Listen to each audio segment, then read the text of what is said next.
The It's carriage beautiful out there. lurched Yes, violently, but not as throwing beautiful as Lady you. Alara You Sterling always know what to against the say. cold Only for leather you. seat. Outside, the world had vanished behind a wall of furious, whirling snow. She could no longer see the road, only the frantic, shadowy shapes of the horses struggling against the gale. Panic, cold and sharp, tightened its grip around her chest.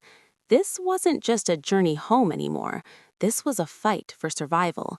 And across from her, Lord Alistair Thorne was infuriatingly calm. He sat perfectly composed, one leg crossed over the other, his gaze fixed on a leather-bound ledger as if they were enjoying a gentle afternoon ride in the park, not hurtling towards a frozen ditch in the middle of nowhere. The rhythmic scratch of his pen was the only sound besides the howling wind and her own ragged breathing. "This is entirely your fault," Ilara snapped, her voice trembling despite her best efforts. He didn't look up. "I was unaware I commanded the heavens, Lady Ilara." "You know perfectly well what I mean." She yanked her fur-lined cloak tighter. "If you hadn't been so insistent on departing at that ungodly hour, against everyone's counsel, we would be safely at Willowbrook Manor still." Now he did look up. His eyes were the color of a winter sky, sharp and assessing. "Your cousin extended the invitation for you to stay. You accepted. My schedule, however, was not so flexible. I merely accommodated the inconvenience." Inconvenience. The word was a tiny, precise dagger. 3 days as a guest in his ancestral home, and that's all she had been to him, an inconvenient, chatty appendage to her beloved cousin, Charlotte. "How exceedingly gracious of you, my lord," she said, forcing a smile that felt more like a grimace. "I'm sure escorting your best friend's cousin is a dreadful bore." "It is, rather," his tone flat and final. The casual cruelty stole her breath. Ilara turned sharply to the window, blinking back hot, humiliating tears. She'd known Alistair Thorne, the formidable future Duke of Blackwood, for 5 years, since her cousin Charlotte married his closest friend, Benedict. She'd been 20, all eager smiles and foolish opinions. He'd been 25, already carved from marble, distant, critical, and utterly dismissive. He'd spoken to her directly exactly 3 times, once to point out a smudge on her cheek, once to remark that her laughter was too loud for the drawing room, and once to inform her that her views on tenant farming were charmingly naive. She had decided she despised him. Time had only honed that feeling into a fine, sharp point. The carriage gave another sickening lurch, worse than before. Ilara gasped as she was thrown sideways across the compartment. Alistair's ledger flew from his hands as he lunged forward, his arms shooting out to catch her before her head could smash against the door. "Steady," he growled, his voice tight. For a moment, the world stopped. She was pressed against him, his hands firm on her shoulders. She could feel the solid strength of him, smell the faint scent of sandalwood and winter air on his coat. His face was mere inches from hers, and in the dim light she could see a faint silvery scar along his jawline, a relic of a childhood accident Benedict had once whispered about. Heat flooded her cheeks. She scrambled back, her heart hammering against her ribs. "I'm perfectly fine," she stammered. He released her immediately, as if burned, and retrieved his ledger from the floor. But before he could sit, the carriage slowed, then shuddered to a complete halt. Muffled shouts erupted from outside, the coachman and footman arguing with voices strained by the wind. Alistair shoved the door open, letting in an arctic blast that stole the breath from Ilara's lungs. "Report!" he bellowed into the white void. "Road's blocked, my lord. Great oak down just ahead. Can't get round it. Not in this." "Distance to the next village." "Hawk's Cross is 12 miles on, your grace. We'll never make it. The team's spent." Alistair's jaw hardened into a granite line. He stared out into the blinding fury of the storm, his mind clearly racing through terrible options. Is there any shelter? Anything at all? A pause, filled with the wind's scream. "Aye, the Shepherd's Rest. A mile back we passed it. An humble place, but it's got a roof. Turn around." The door slammed shut, sealing them back into the icy, rattling silence. Ilara wrapped her arms around herself, shivering as the carriage began the perilous, slow turn on the narrow track. Alistair had gone still, not calm still, but the dangerous, coiled stillness of a predator trapped. "We are stopping for the night," Ilara said, the statement hanging in the cold air between them. "It appears we have no alternative," he replied, his voice clipped. No alternative. The words echoed in the hollow space of her chest. Just like her presence on this journey was no alternative for him. "I shall write to Benedict the moment we reach wherever this is," she said, lifting her chin. "I'm certain he will be fascinated to hear how diligently you have safeguarded his dear cousin's good name." "Your reputation will be intact," he said, his eyes narrowing as he studied her. "You will simply be discreet." The Shepherd's Rest was a low, timber-framed building, hunched against the storm, surrounded by skeletal, snow-laden hedges. The light glowing from its windows was the most beautiful sight Ilara had ever seen. Alistair descended first, then turned, offering his hand. She took it, hating the necessity, hating the steady, sure strength of his grip as her boots slipped on the treacherous ice. Inside was chaos. The common room was packed with stranded travelers, merchants, farmers, families, all wearing the same stunned, weary expression. The air was thick with the smell of damp wool, wood smoke, and onion soup. The innkeeper, a harried man with a threadbare apron, barely glanced at them as they approached the rough-hewn counter. "Need a room?" he asked, already shaking his head. "Near full up, the storm, you see." "Anything you have will suffice," Alistair stated, his ducal tone cutting through the noise. The innkeeper squinted at his ledger. But not as beautiful "Got as you. one. Last You always one. know what to say. Small. Only for Single you. bed." He named a price that was extortionate. Alara's stomach plummeted to her frozen feet. "1 room?" she whispered, horror dawning. "Take it or leave it," the innkeeper said flatly. "Plenty out here who'll sleep on the floor for it." Alistair didn't hesitate. He pulled a heavy coin purse from his coat. "We'll take it." "We would do no such thing." Ilara grabbed his arm, her voice a frantic hiss. "Have you lost your senses?" He looked down at her hand on his sleeve, then back at her face, his wintry eyes utterly serious. "Would you prefer the common room, or perhaps the stable? The choices, Lady Ilara, are exceedingly poor." "I would prefer separate rooms." "There are none." He turned back to the innkeeper, but Ilara stepped forward, her fear momentarily outweighing her dread of him. "Sir, please, you must understand, we cannot—" "Unless," Alistair's voice, low and dangerously smooth, interrupted her. He leaned closer to her ear, his words for her alone. "Unless you would like me to explain to every soul in this room exactly why the future Duke of Blackwood is traveling alone, without a maid or chaperone in sight, with an unmarried woman who is not his relation.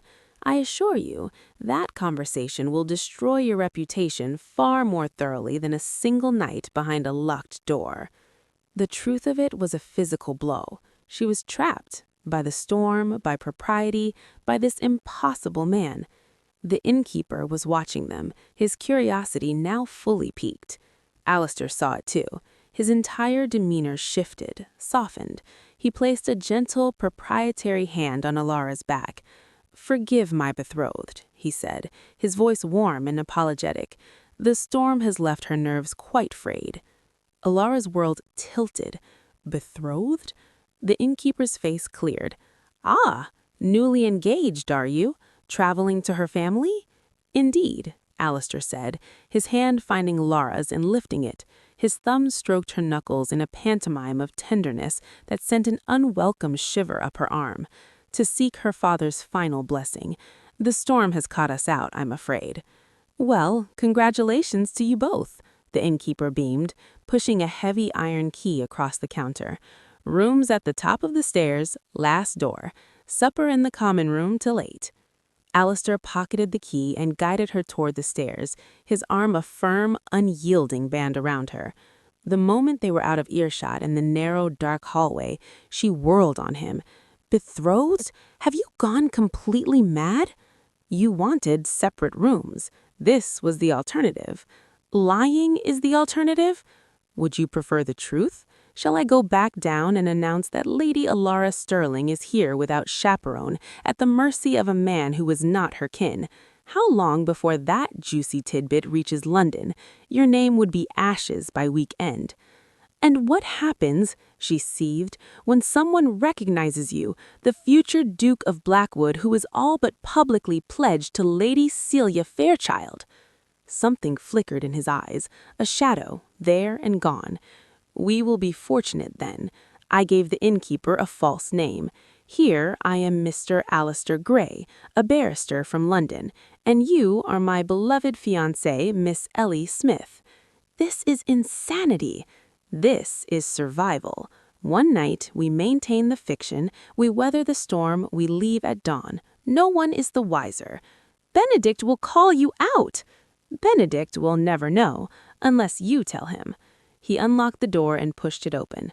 The room was tiny. A single narrow bed dominated the space. A washstand, a sputtering candle, and a small, cold fireplace completed the bleak picture. Alara stared at the bed, a symbol of their impossible situation. "You are sleeping on the floor." "I am not." "Then you can sleep in the stables." I raised one arrogant eyebrow. "And leave my betrothed unprotected. How would that look?" She was trembling with fury and fear. "This is your fault." The snow would beg to differ. He removed his greatcoat, the movement efficient and unconcerned. "We can argue, or we can make the best of a bad situation. I suggest the latter." "The best? We are lying to everyone." "And you are doing a poor job of it. If we are to maintain this fiction, you must be more convincing." "I don't want to be convincing." "Then go downstairs. Tell them the truth. I am sure they will be most sympathetic." His tone was mild, but his gaze was flint. "The choice, as ever, Lady Alara, is yours." Choice. It was a cruel joke. She had none. Defeated, she sank onto the very edge of the hard mattress, her energy spent. "I despise you," she whispered, the words hollow. A long pause. Then, quietly, "The feeling is entirely mutual." The wind screamed against the windowpane, a constant reminder of the world of trouble outside their fragile, false sanctuary. The silence that followed was thicker than the snow outside, broken only by the relentless shriek of the wind. Alistair moved to the pathetic fireplace, kneeling to coax life from the meager pile of damp logs with a focused intensity. After several long minutes of striking flint, a feeble flame flickered, casting long dancing shadows that made the room feel even smaller, more intimate. Alara watched him, this man of immense power and privilege, reduced to tending a poor man's fire. There was a taut weariness in the set of his shoulders she'd never noticed before. It was easier to hate a caricature, the cold, arrogant Duke. This quiet, capable stranger in the firelight was disconcerting. "Why are you courting Lady Celia Fairchild?" The question left her lips before her brain could censor it. His hands, which had been gently nursing the flame, stilled. "That is not your concern." "You're right, it isn't."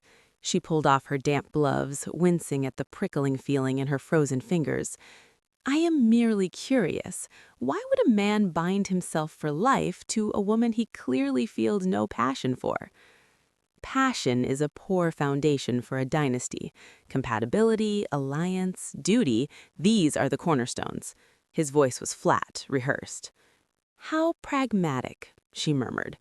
"How romantic," he shot back, rising and brushing dust from his trousers.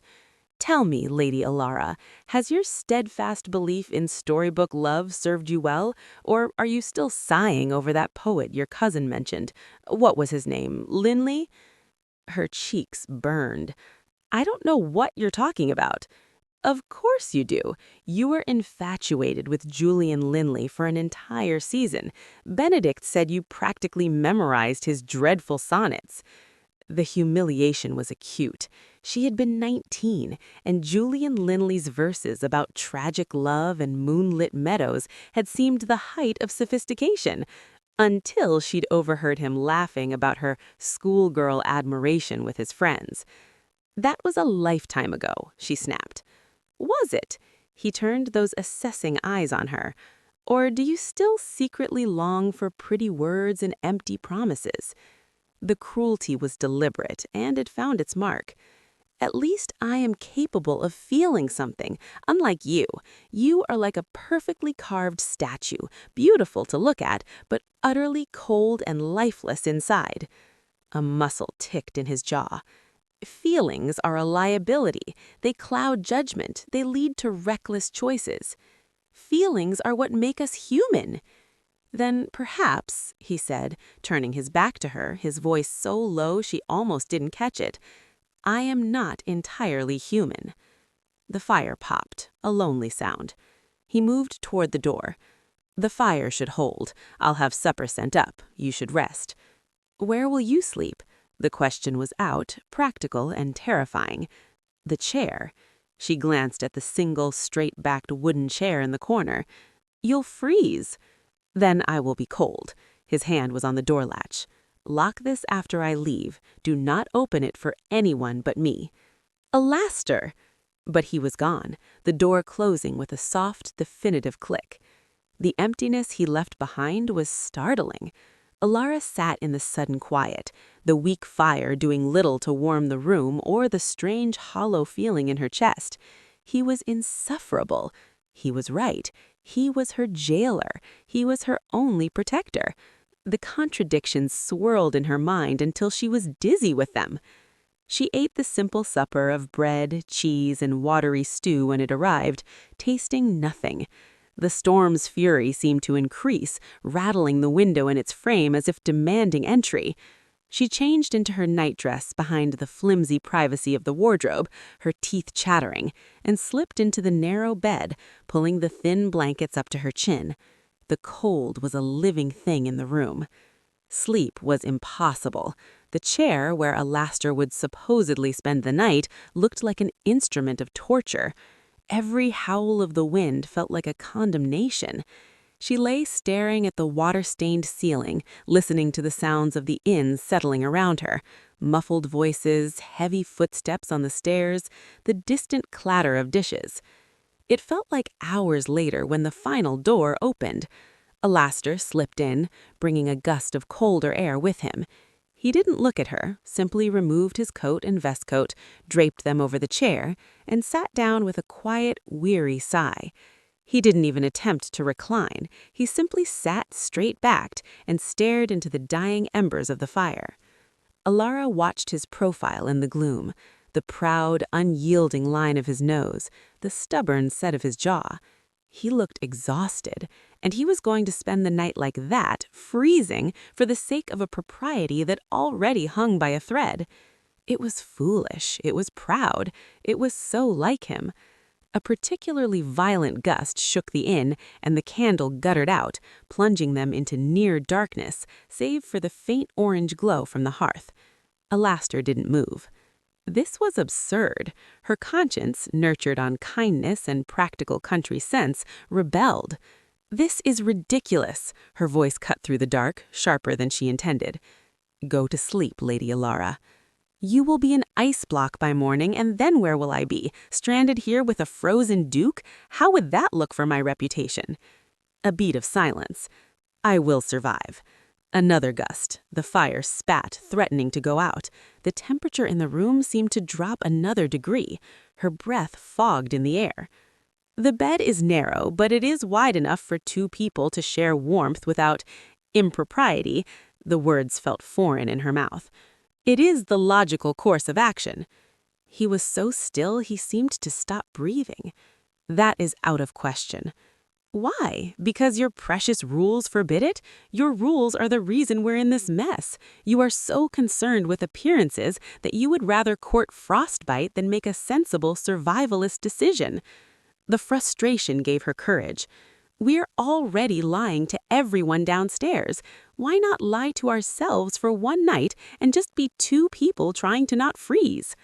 The silence stretched so long she thought he might simply ignore her. Then she heard the soft rustle of fabric. He stood. In the dim light, she could see him weighing his options, his principles warring with the undeniable bone-deep cold. "Very well," he said finally, his voice tight. "But you will remain on your side. I will remain on mine. A strategic alliance, nothing more." "A temporary truce," she agreed, her heart hammering strangely. He moved to the other side of the bed, his movements stiff. He lay down on top of the blankets, fully dressed, putting as much distance between them as the small bed allowed. The mattress dipped with his weight. He was a solid, warm presence, barely an arm's length away, yet he felt miles distant. The wind screamed, the cold seeped through the blankets. After a few minutes, a violent shiver racked Ilara's body, her teeth chattering audibly. She heard Alistair exhale, a sound of pure exasperation. Then, with sudden, decisive movement, he lifted the edge of the blankets and slid beneath them, still on his side, his back to her. The heat from his body was immediate and profound, a delicious wave that washed toward her. "For warmth," he grunted, as if she had accused him. "For warmth," she whispered back. They lay like two planks of wood, rigid and separate in the shared space. But slowly, inevitably, the human need for heat overcame social decree. Ilara found herself inching backward toward this source of warmth, and she felt, rather than saw, him shift slightly, his back curving just enough to close the final, frigid gap between them. His body was a solid wall of heat against her back. She could feel the strong line of his spine through their layers of clothing. It was the most intimate, most terrifying, and most comforting sensation she had ever known. This was Alistair Thorne, the man she despised, and she was curled against him like a sought-after refuge. She waited for him to pull away, to make a cutting remark. He did neither. His breathing slowly deepened, evening out into the rhythms of sleep, and Ilara, surrounded by an impossible lie and sheltered by her greatest enemy, finally slept. Ilara woke to gray light and profound warmth. For a blissful, disoriented moment, she couldn't remember where she was. Then she felt it. The heavy, secure weight of an arm draped over her waist, the solid chest against her back, the slow, steady breath stirring her hair. Alistair! She froze, panic and a strange, unbidden thrill warring within her. They had shifted in the night. The strategic alliance had crumbled. They were no longer two separate entities sharing a bed. They were tangled together, him wrapped around her as if she were something precious to be shielded. His arm tightened slightly in his sleep, pulling her infinitesimally closer. A soft, unconscious sound escaped him, so unlike his usual controlled tones. This was a disaster. This changed everything and nothing all at once. Carefully, agonizingly slowly, she began to extricate herself. The moment she moved, his arm loosened. His breathing hitched. He was awake. He went preternaturally still. She felt the exact moment he realized their position, the tension snapping into his body like a drawn bowstring. "Alistair?" His voice was rough with sleep, a gravelly sound that did strange things to her composure. "Yes? Why are we—" "I don't know. You moved in the night. The cold, I suppose?" A long, charged silence. His arm was still around her, a brand through the blankets. Neither of them moved to break the contact. "This is highly inappropriate," he said, but his voice lacked its usual steel. "Yes. We should—" "Yes." Still, neither moved. His hand was splayed over her stomach, warm and steady. Her heart was beating a frantic rhythm against her ribs, so loud she was sure he could hear it. Alistair. His name felt different on her lips here, in this private, stolen space. We can't. The words were a whisper, a confession. I know. Finally, with what seemed like immense effort, he pulled his arm away and rolled onto his back. The loss of his warmth was immediate and devastating. She sat up, clutching the blanket to her chest, not daring to look at him. This didn't happen, she stated to the wall. Agreed. We slept, we woke. Nothing more. Of course. She risked a glance. He was staring at the ceiling, jaw clenched, looking more unsettled than she'd ever seen him. The storm, she noticed, still raged outside. The window was an opaque sheet of white. It hasn't stopped, she stated the obvious to break the unbearable tension. No. He sat up, swinging his legs off the bed, running a hand through his disheveled hair, a gesture so human it was disarming. I spoke to the innkeeper at first light. The road is completely impassable. The snow is still falling.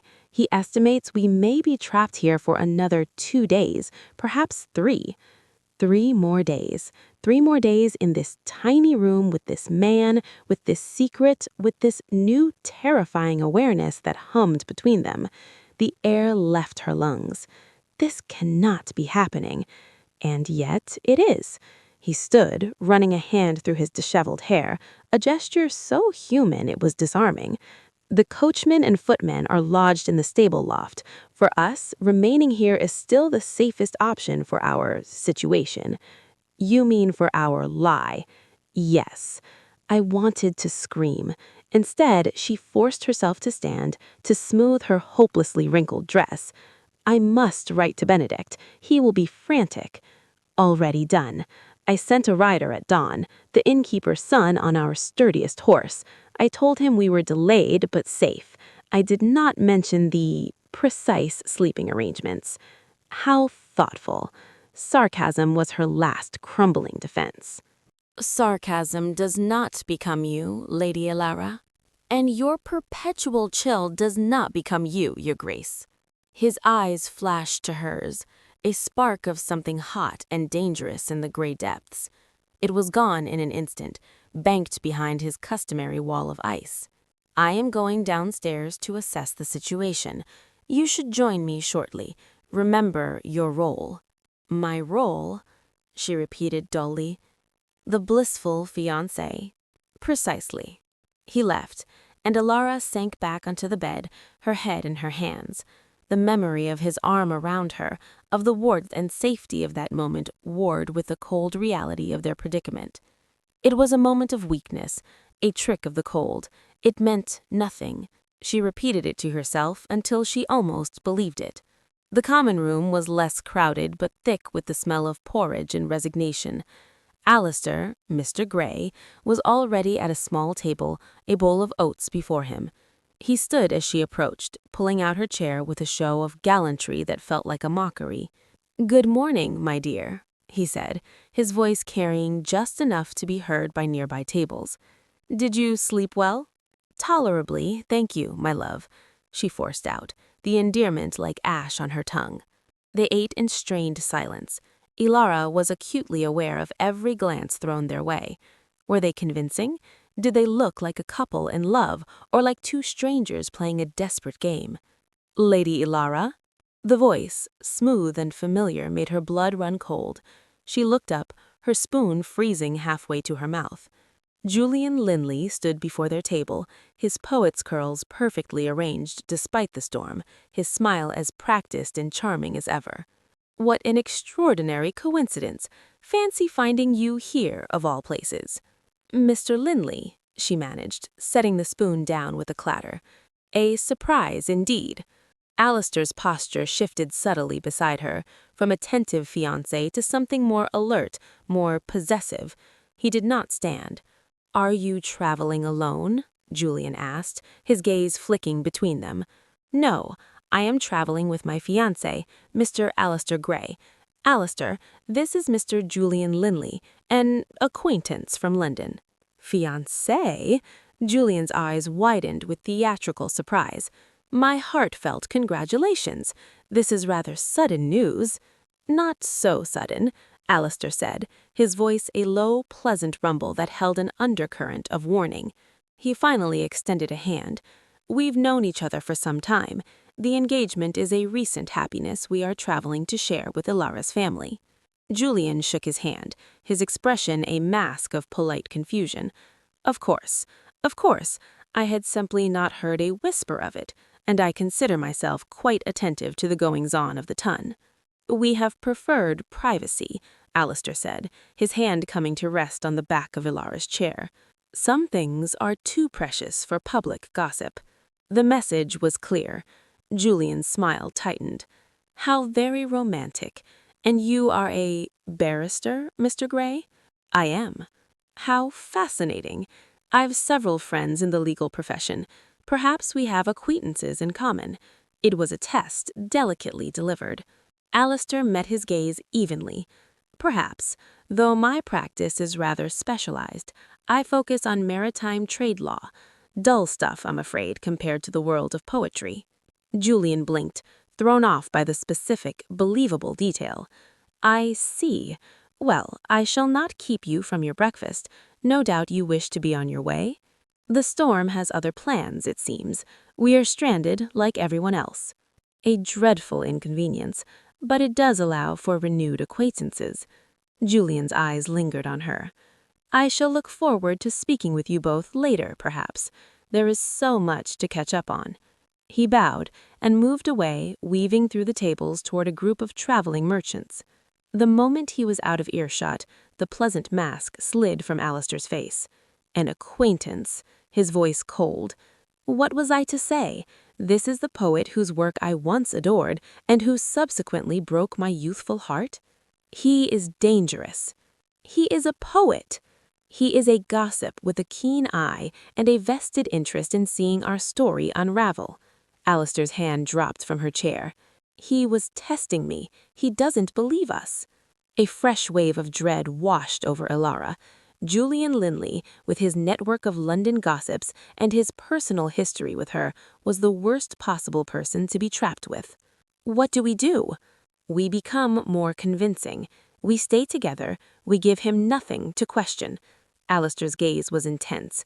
And you will not speak with him alone. Do you understand? It was an order. The old Ilara would have rebelled instantly. The new Ilara, trapped in a web of her own making, could only nod, her appetite gone. The storm, she realized, was the least of their problems. The day stretched before them, an endless claustrophobic expanse. With the common room full of prying eyes and Julian Linley's speculative glances, retreating to their room felt like a defeat and a relief. Back in the tiny chamber, the silence was different now. It was charged with the memory of the night, with the new threat Julian represented, and with the unspoken awareness that crackled in the air between them whenever their eyes accidentally met. Alistair stood by the window, staring out at the relentless white. We need a better story, he said, not turning around. Linley will poke and prod.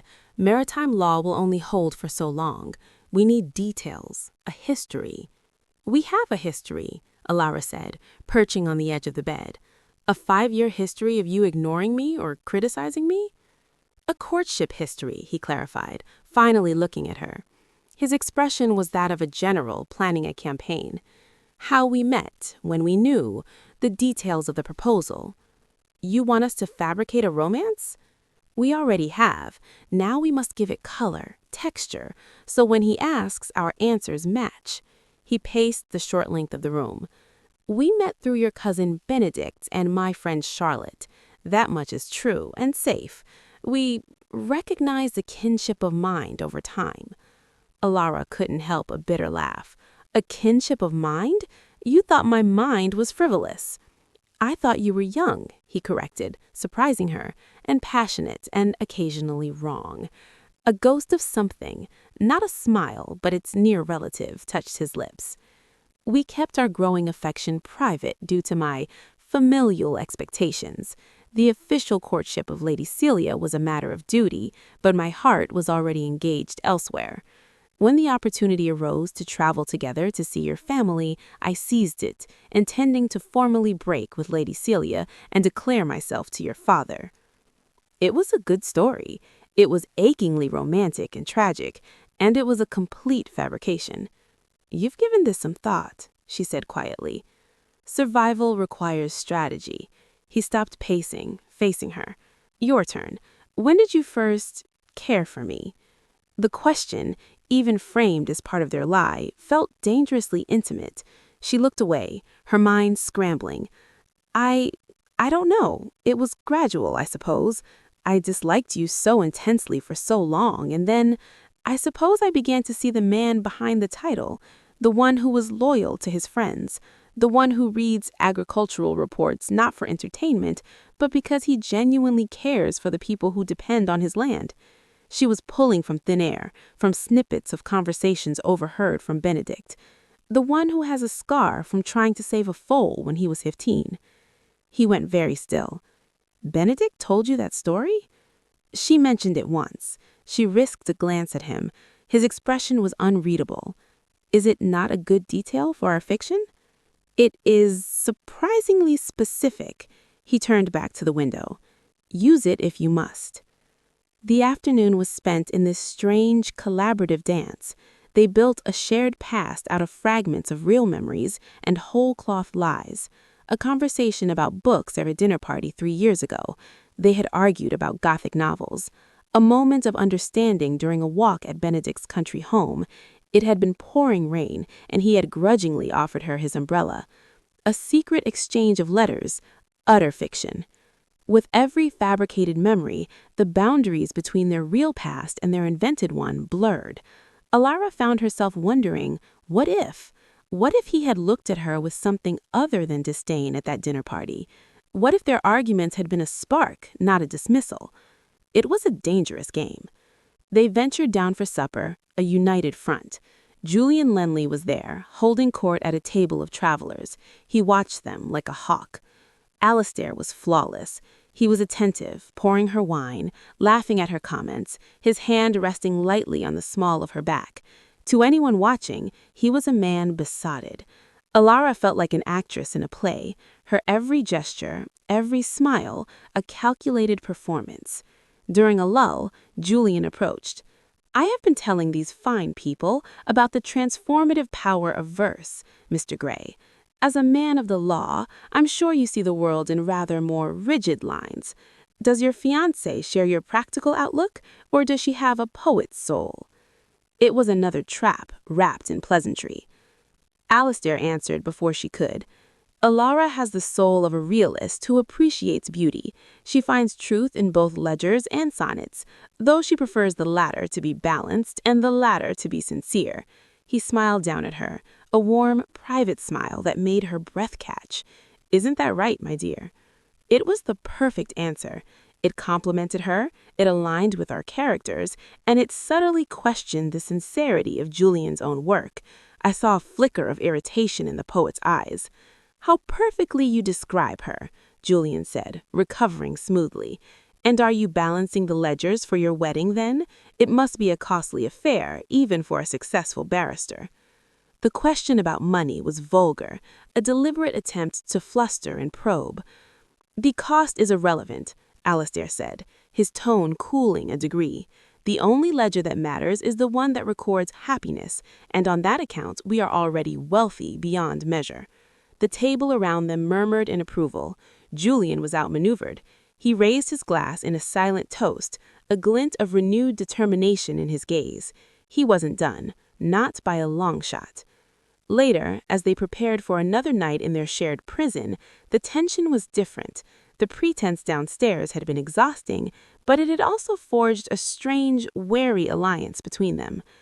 He will not let this go, Alara whispered, sitting on the bed as Alistair banked the fire. No, he suspects a scandal, and scandal is currency to men like him.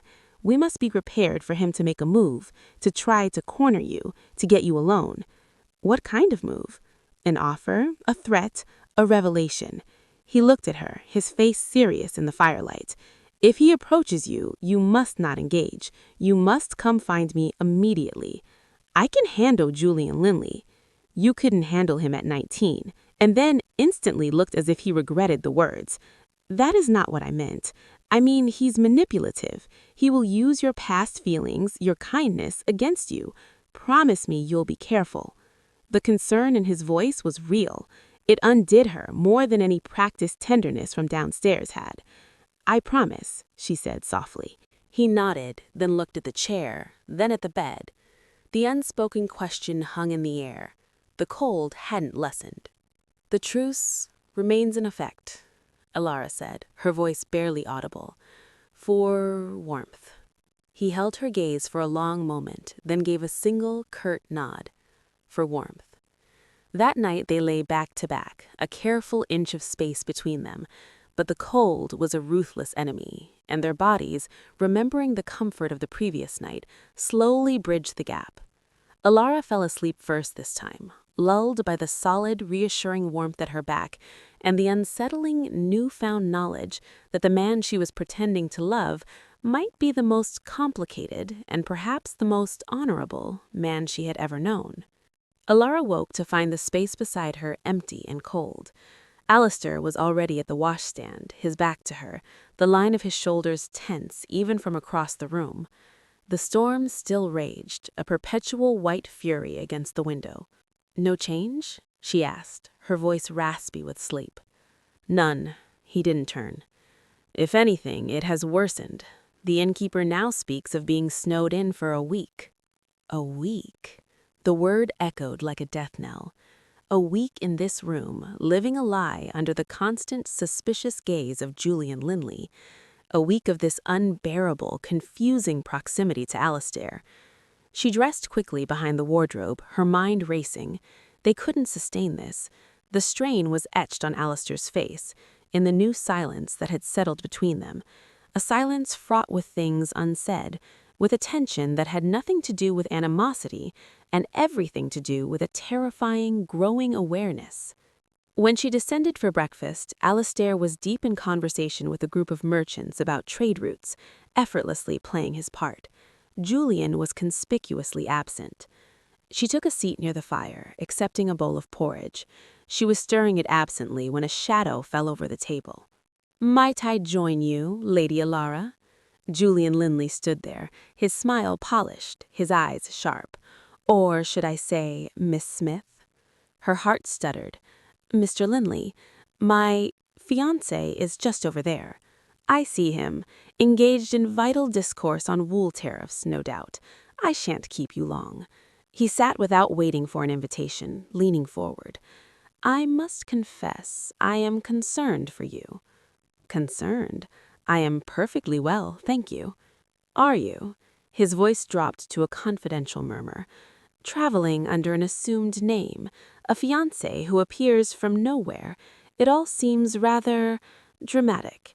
Forgive me, but the last I heard, your family was quite keen on you making a match with Sir Richard's son. This Mr. Grey was never mentioned." "My family's plans are not your business, Mr. Linley." "Perhaps not, but the welfare of a dear friend is." He placed a hand over his heart. "Alara, I know I behaved poorly in the past. I was a vain fool. Seeing you now, in this situation, it pains me. If you are in any trouble, if this engagement is not all it seems, you can confide in me. Our past connection, it means I feel a certain responsibility." It was a masterful performance. Concern, nostalgia, a hint of romantic regret. The 19-year-old girl inside her trembled, but the woman she was now saw the calculation behind his eyes. "There is no trouble. I am happy."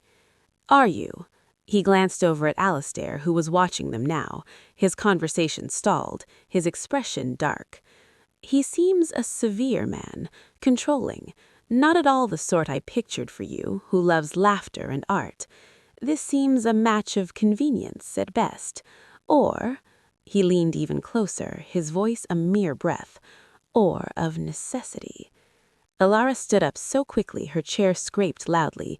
"You overstep, sir." I am trying to help you, he said, rising as well, his voice taking on a wounded tone that drew glances. If you are feeling pressured, if this arrangement is not of your choosing, there are alternatives. My family may not be ducal, but we have standing. I could speak to your father. I could offer you a way out. There it was, the offer. Not quite a proposal, but the shadow of one, contingent on her admitting the truth. A lifeline woven from gossip and opportunism. Alistair was suddenly there, his presence like a storm front. Is there a problem, my dear? His voice was calm, but his eyes glacial as they fixed on Julian. No problem, Alara said, her voice surprisingly steady. Mr. Linley was just expressing his concern for my welfare. It seems he finds our engagement difficult to believe. How curious, Alistair said, his arm sliding around Alara's waist, pulling her firmly to his side. The gesture was possessive, protective, and utterly convincing. Perhaps Mr. Linley finds it difficult to believe that any woman could choose a life of substance and constancy over fleeting pretty words. But then he's a poet. He deals in fantasies. Julian's face flushed. I deal with truth, sir, and the truth has a way of surfacing no matter how deeply it is buried by snow or by lies. The threat was now explicit, hanging in the smoky air between them. Then I suggest you wait for it to surface, Alistair said, his tone dangerously soft. In the meantime, you will refrain from shoveling my betrothed with your unwelcome speculations. Come, my love. He guided Alara away from their room, not toward their room, but out the front door of the inn, into the small, snow-packed stable-yard. The cold was a physical slap, taking her breath away. What are you doing? She gasped. Giving us a moment away from prying eyes and ears, he said, steering her into the relative shelter of the stable overhang. The smell of horses and hay was pungent. What did he say to you? She trembled from cold and adrenaline. He offered me a way out, she said. He suspects everything. He all but accused us of lying and said he could help me if I was being forced into this. Alistair's jaw clenched. I knew it. He is positioning himself as your rescuer. The moment you show a crack, he will pry it wide open and demand his reward. What do we do? We give him nothing. We are more in love than ever. We are impatient to be wed. We brush off his suspicions as the bitter jealousy of a former admirer. He was thinking aloud, his mind racing. Then he looked at her, really looked at her, his gaze intense. Alara, this is becoming dangerous, not just for your reputation, but for you. He is focusing on you. I will not have him threatening you. The raw feeling in his voice stunned her. Why? The question slipped out, bare and honest. Why do you care so much? You've made it clear I am an inconvenience. This is just another problem to manage for you. For a long moment, he didn't answer. He looked away, into the swirling snow, his profile stark. You are not an inconvenience, he said finally, the words seeming torn from him. You are a complication, a catastrophic, beautiful complication I was never prepared for, and caring is a liability I apparently cannot avoid where you are concerned. Her breath caught in her throat. The world narrowed to the space between them, to the puff of their breath in the frozen air, to the confession he hadn't quite made, but had laid bare nonetheless. Before she could form a response, the stable door creaked open. The innkeeper's boy peered out. Mr. Gray? Sir, there's a man here. Says he's a constable from Hawk's Cross. Made it through on horseback. He's asking after a missing person. Alistair and Alara exchanged a single horrified glance. The world of their fragile lie was about to collide with the cold, hard world of law and consequence. The constable was a large, grim-faced man named Dobbs, with frost-rimed beard and eyes that missed nothing. He stood in the center of the common room, shaking snow from his greatcoat, his presence sucking the warmth and chatter from the air. "Looking for a Miss Eleanor Vance," he announced, his voice gravelly. "Young gentlewoman, traveling from Northam to her family in Linden. Her carriage lost a wheel 2 days ago in the blow. Driver went for help, came back and she was gone. footprints leading into the woods, but the snow covered 'em. Families offered a reward. Anyone seen her?" A murmur rippled through the room. Heads shook. Ilara's blood ran cold for a different reason now. A missing girl, lost in this savage storm. Her own troubles shrank in the face of that tragedy. But then, Constable Dobbs' keen gaze swept the room, landing on the newcomers, on her and Alistair, standing slightly apart by the stairs. "You there, the new couple. Didn't see anyone on the road? A young woman, alone, maybe disoriented." Alistair stepped forward smoothly, every inch the respectable barrister. "I am afraid not, Constable. The visibility was near zero for the last leg of our journey. We saw no one." Dobbs's eyes narrowed, shifting to Ilara. "And you, miss?" She felt Alistair's subtle, reassuring presence at her shoulder. "No, sir, only the snow." The constable grunted, unsatisfied. He moved on, questioning others, but Julian Linley watched the exchange with the focused interest of a playwright observing a pivotal scene. Later, as the constable organized search parties among the able-bodied men, he approached Alistair again. "You look like a sturdy fellow, Mr. Gray, Alistair Gray. Mr. Gray, we're forming groups to sweep the woods between here and the main road. Every man helps." It was a command, not a request. Refusal would mark him as callous, or worse, suspicious. Alistair nodded once. "Of course, I will join you." Ilara's hand shot out, gripping his arm before she could think. "Alistair, no, the storm, it's too dangerous." The fear in her voice was real, startling even to her. He covered her hands with his touch warm and firm. "It is my duty to help, my dear. I will be careful. Stay inside. Keep warm." His gaze held hers, imparting a silent message. Stay safe. Stay away from Lindley. Watching him strap on borrowed snowshoes and vanish into the white maelstrom with Constable Dobbs was one of the hardest things Ilara had ever done. The inn felt suddenly cavernous and threatening. Julian materialized at her elbow as if summoned by her anxiety. "A brave man, your Mr. Gray, or perhaps a man eager to demonstrate his civic virtue, especially with a constable present." "He is a good man," Ilara said firmly, turning away. "Is he?" "A good man doesn't spirit a lady away under a false name, Ilara. A good man doesn't need to lie. Tell me the truth. What hold does he have over you? Debts? A scandal? You can tell me. I can protect you from him." His voice was soft, persuasive, dripping with false empathy. It made her skin crawl. "There is no hold, there is no scandal. I love him." The words, part of the lie, hung in the air, feeling strangely heavy. Julian's smile was pitying. "You are a terrible liar, my dear. You always were. Your eyes give you away. They're filled with fear, not love." He stood and left her then, the poison of his words seeping in. Was it that obvious? Was their performance failing? The fear he saw, was it fear of exposure, or was it the new, confusing fear she felt when Alistair looked at her a certain way, or when he wasn't there at all? The hours crawled by. The search parties returned at dusk, weary and defeated. No sign of Miss Vance. Alistair returned, his face raw from the wind, his eyes shadowed with a grimness that hadn't been there before.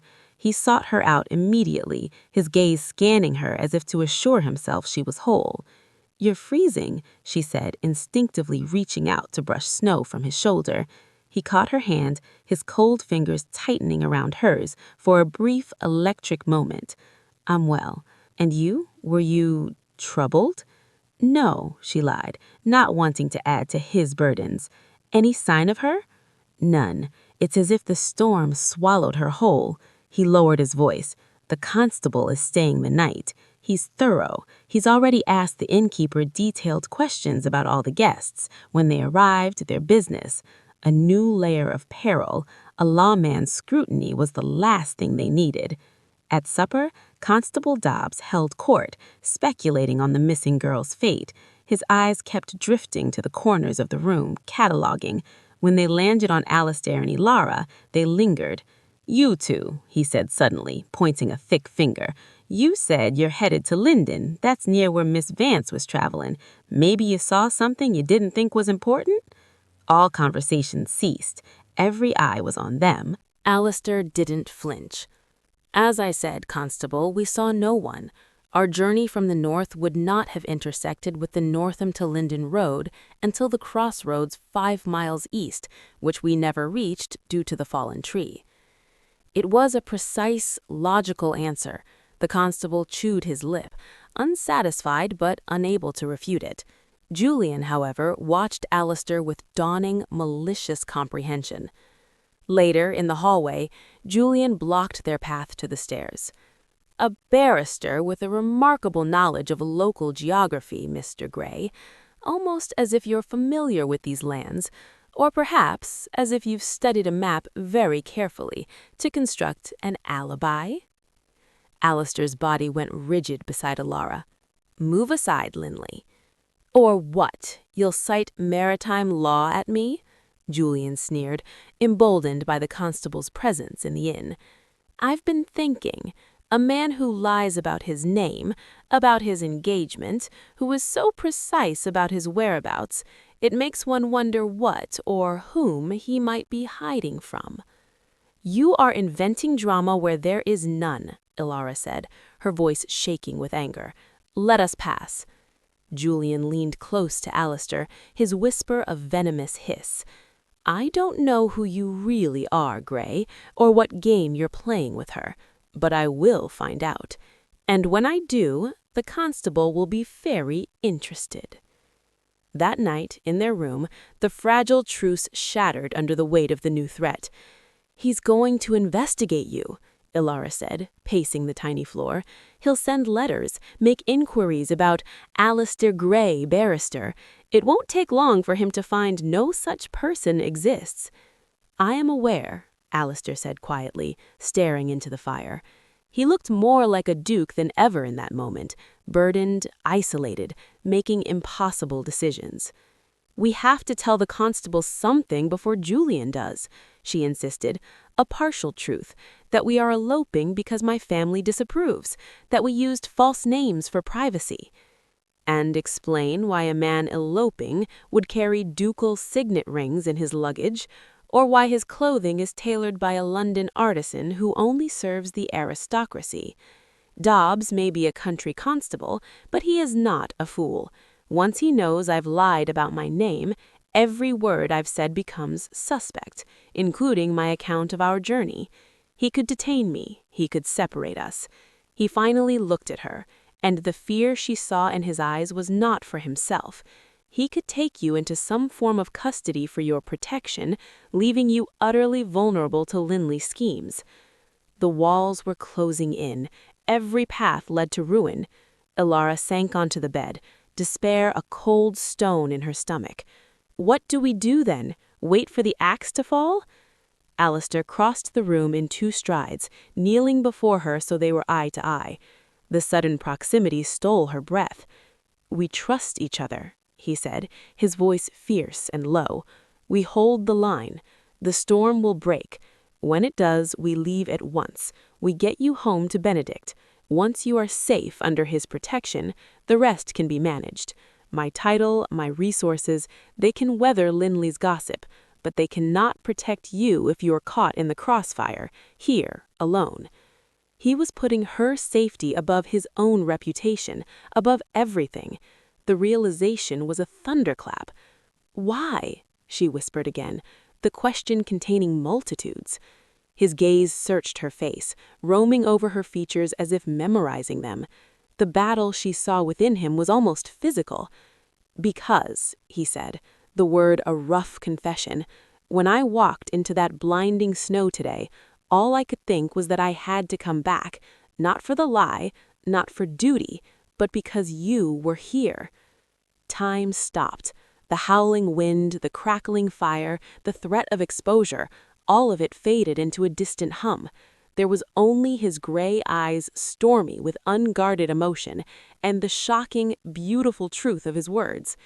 He had not said he loved her, but he had said something far more powerful to a man like him. "You are my imperative. You are my compass point." He stood abruptly, as if scalded by his own admission, and retreated to the window, his back to her. The moment was broken, but the world had irrevocably shifted. The outside storm was finally, faintly beginning to wane, but the tempest within the small room at the Shepherd's Rest had just begun. The next morning, a strange quiet had settled. The wind had died to a whisper, the snow fell in gentle, fat flakes rather than horizontal sheets. The road, the innkeeper declared, after a scouting trip, might be passable by tomorrow. Hope was a dangerous thing. It made the waiting more acute. Constable Dobbs was preparing to return to Hawk's Cross, his search fruitless. He made a final round of the common room, his notebook in hand. When he reached Alistair and Alara, he paused. "One more thing, Mr. Gray, for my report. Your full direction in London, in case any further questions arise." It was a routine request, but it was a trap. Alistair could not give a false address Dobbs could verify, nor could he give his real one at Blackwood House. Alistair's hesitation was minute, but it was there. "My chambers are at number 9 Lincoln's Inn Fields," he said, giving the real address of a prominent barrister, one who was not him. Dobbs scribbled it down. Julian, lurking nearby, smiled like a cat who had not only seen the cream, but knew how to tip the jug. As the constable departed, Julian approached. "Lincoln's Inn Fields, how impressive! I have a cousin practicing there, Edmund Forsyth. Do you know him?" The net tightened. Alistair met Julian's triumphant gaze. "Our paths have not crossed. A small world, the law. I shall be sure to ask after you when I next write to him." Julian's meaning was clear. "I will expose you today." The moment Julian sauntered away, Ilara gripped Alistair's sleeve. "He's going to do it. He's going to write today using the constable's messenger." "I know." Alistair's face was a mask of calm, but his eyes were racing. "We have one day. We leave at first light tomorrow regardless of the innkeeper's assessment. We ride if we must." But fate, it seemed, was not done with them. Just after noon, a commotion erupted at the front of the inn. Shouts, the sound of a horse slipping on ice, and then the door burst open. A man stumbled in, covered in snow and near collapse. It was one of the search party from Hawk's Cross. He gasped out his news before they could even get him to a chair. "Found her, alive!" Miss Vance took shelter in a charcoal burner's hut deep in Wrenswood, half frozen but alive.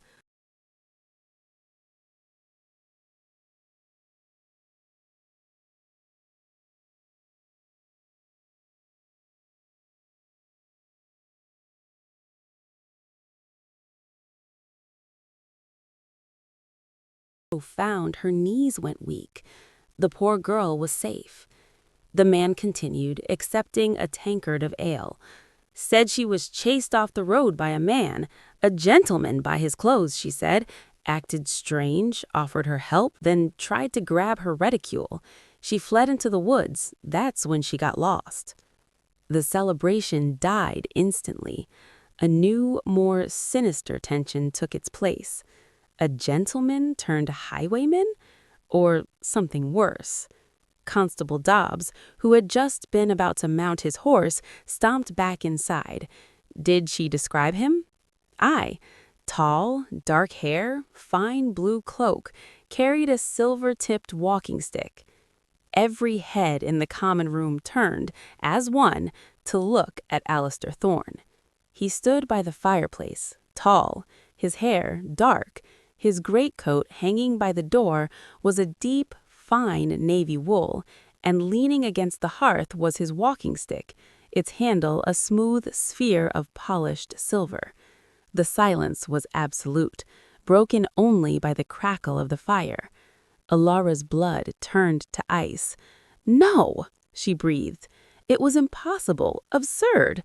Constable Dobbs' expression hardened into professional suspicion.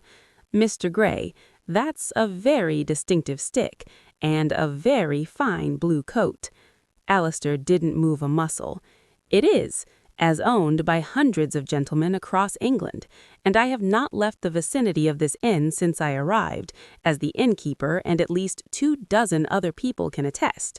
I was either in this common room or on the organized search yesterday in a group. The girl said it happened 2 days ago, the afternoon of the great snow. The afternoon they arrived, the afternoon they were alone on the road, their whereabouts known only to each other. Julian Linley found his voice, dripping with false concern. "Oh, but Constable, they arrived quite late that afternoon, didn't they? And in such a panic from the storm. I wonder, Mr. Gray, what took you so long on the road from the north? It's a journey of a few hours in good weather. The storm was bad, but was it bad enough to account for all the time?" It was a masterstroke. He was implying Alistair had time to waylay Miss Vance, then continue to the inn. "Our carriage was slow and cautious," Alistair said, his voice like chilled steel. "It is easily accounted for." "By whom?" Julian pressed, his eyes gleaming. "Only by each other, it seems." The constable's gaze swung to Alara. "Is that true, miss? Can you vouch for your fiancé's whereabouts that entire afternoon, every minute?" All eyes burned into her. She saw the trap. If she vouched for him blindly, she was either a fool or a liar protecting a criminal. If she showed the slightest hesitation, it was damning. She looked at Alistair. He met her gaze, his own steady, but she saw the warning in them. Be careful. He was prepared for her to doubt him, to save herself. But in that moment, she didn't see the future Duke of Blackwood or Mr. Alistair Gray, barrister. She saw the man who slept on a chair to protect her, the man who searched a blizzard for a stranger, the man who looked at her as if she were the only compass point in a whirling storm. She drew herself up, pouring every ounce of conviction she possessed, and it was real, she realized with a shock, into her voice. "I can vouch for him, Constable. Absolutely. We were together every moment. The journey was arduous and slow. The idea that he could do such a thing is not only false, it is preposterous." She turned her fiercest glare on Julian, "and it is vile of you to suggest it." Her defense was passionate, personal. It silenced the room.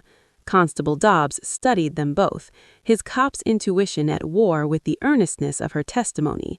"The girl is shaken, her description could be mistaken, but I'll need to take that stick with me, Mr. Gray, for comparison." Alistair gave a curt nod. "Of course, I have nothing to hide." But as Dobbs took the walking stick, the damage was done. The cloud of suspicion now hung over Alistair, thick and toxic, and Julian Linley looked like a man who had just been handed a winning card. He didn't need to prove Alistair was a thief. He only needed to keep the suspicion alive, to make him a person of interest. A man under a cloud could not afford to have his identity questioned. That night, their room felt like a cell. The relief over Miss Vance's survival was utterly eclipsed. "He orchestrated this," Alistair said, his voice low with a cold fury Alara had never heard. "Not the attack, of course, but the timing of the revelation. He must have spoken to the search party member before he came in, primed him to give the description publicly." "Why? To see you arresting?" "No, to see me discredited. A suspected criminal's worth is worth nothing. If I am revealed to be Lord Alistair Thorne, it becomes a spectacular scandal. A duke's heir accused of robbing a gentlewoman while traveling under a false name with a woman not his wife. My reputation would be irreparably damaged. My engagement to Lady Celia would be annulled. My father would likely disown me publicly to save the family honor." He looked at her, his eyes bleak. "And you, Alara, you would be ruined by association, utterly." The monstrous scale of Julian's revenge became clear. He hadn't just wanted to expose them, he wanted to destroy them both.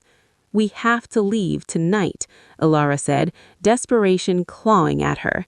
"The horses aren't fit, the roads are still too dangerous in the dark, and leaving now, fleeing in the night, would be an admission of guilt to Dobbs and everyone here."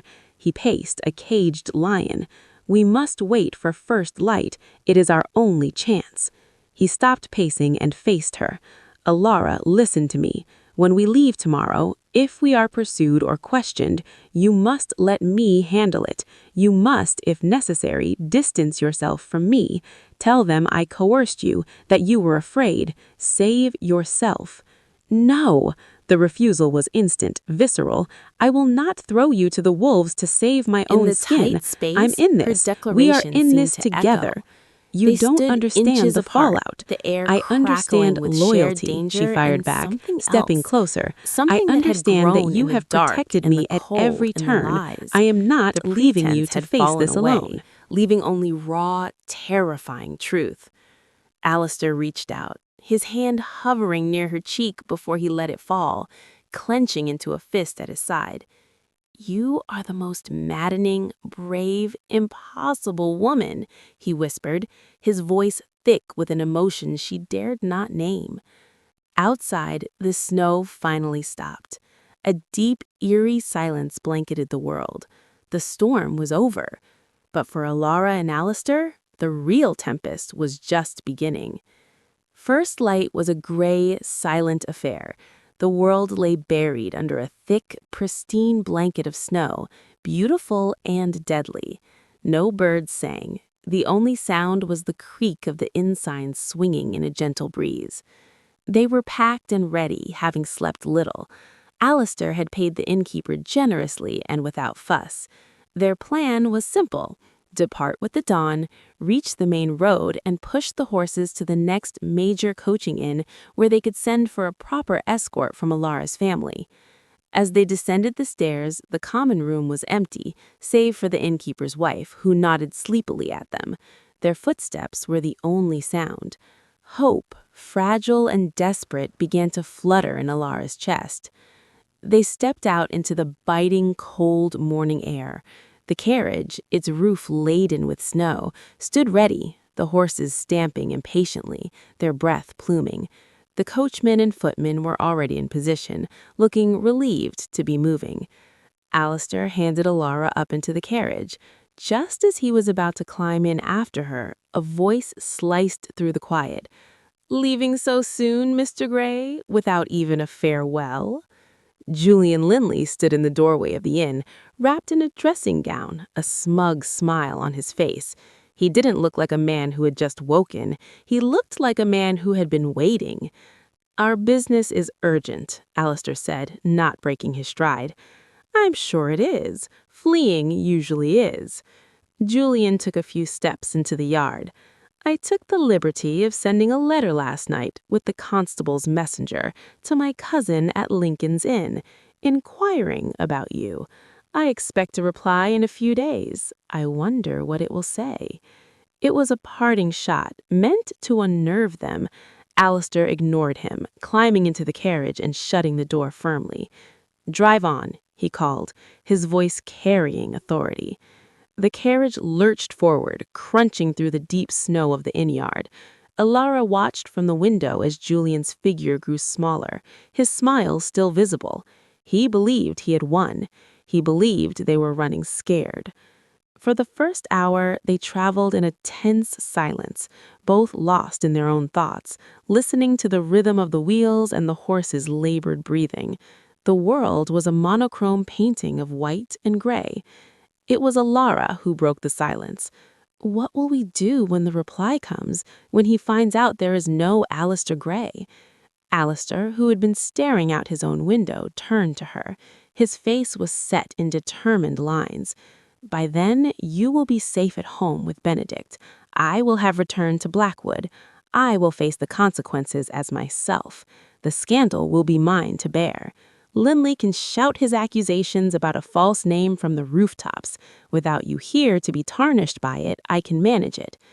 "Manage it? He's accusing you of being a thief. He'll link the false name to the crime." "And I will produce a dozen witnesses to my character. I will explain the false name as a foolish attempt at privacy during an elopement, a story of romantic recklessness, not criminality. It will be a scandal, yes. It may even end my father's political ambitions for me, but it will not see me hanged."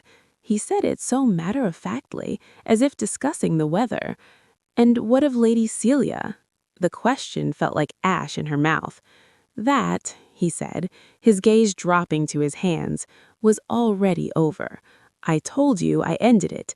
This will merely be the public reason. You ended it because of me? She needed him to say it. His eyes lifted, meeting hers. I ended it because I could not offer her a heart that belonged elsewhere, even if the object of that affection was entirely unaware and likely disapproving. The carriage hit a rut, jolting them. The physical shock mirrored the emotional one rocking through her. The object of that affection? He was speaking of her, not in the past tense of their fiction, but in the present painful reality. Alistair, He held up a hand, a pained expression crossing his face. Don't, please. You do not need to say anything. I have burdened you enough with my complications. My feelings are my own to contend with. My only goal now is to see you safely to your family. After that, you owe me nothing.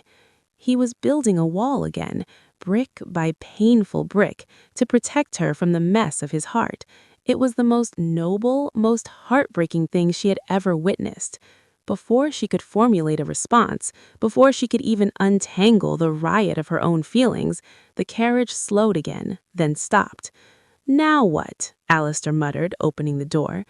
They were at a narrow bridge over a frozen stream, and standing in the middle of the bridge, blocking it, was Constable Dobbs.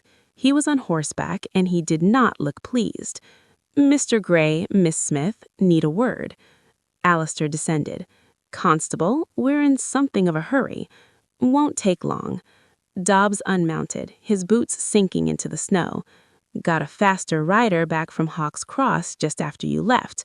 Spoke to Miss Vance again once she was warmed up and coherent. Ilara's heart hammered at her ribs. She leaned out of the carriage door. Turns out, Dobbs continued, his eyes fixed on Alistair, she remembered something else. The man who frightened her, he had a noticeable accent, not local, not London either, sounded Scottish, she thought. Alistair was English as the oak trees. He didn't have a trace of an accent. Dobbs sighed, a cloud of steam in the cold air. I'll be honest, I had my doubts. Something about your story never sat right. But a Scottish accent? That ain't you. Rubbed his beard. But it means the real fellow is still out there. And it means I've been looking the wrong way. Wasted time. It was an apology of sorts. The suspicion was lifting. However, Dobbs said, his tone shifting, that don't explain the other thing. What other thing? Alistair asked, his voice cautious. The innkeeper's boy, sharp lad, he was cleaning the stable this morning, found something wedged behind a beam in the stall your carriage horses used. Dobbs reached into his coat and pulled out a small, sodden piece of paper. It was a torn letter, the ink blurred by snow and mud, but the broken seal at the top was still faintly visible. Ilara recognized that seal. It was the Thorne family crest. Her blood turned to ice. Dobbs held it up. This look familiar, Mr. Gray? Or should I say, my lord? The world seemed to hold its breath. The only sound was the soft groan of the frozen stream under the bridge and the restless shift of the constable's horse. Alistair Thorne stood perfectly still, his face a mask of aristocratic composure, but Ilara could see the slight tightening around his eyes, the only sign of the catastrophe unfolding. The torn letter, with its damning ducal seal, was a physical thread connecting Mr. Gray to Lord Alistair Thorne. One pull, and their entire tapestry of lies would unravel. My lord? Alistair repeated, his voice deliberately neutral. I. Dobbs's gaze was unwavering. The Thorne seal.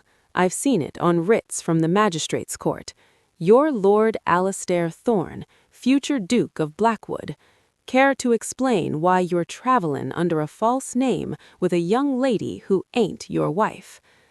All the carefully constructed defenses, the privacy of an elopement, the romantic recklessness, crumbled before the sheer weight of the title.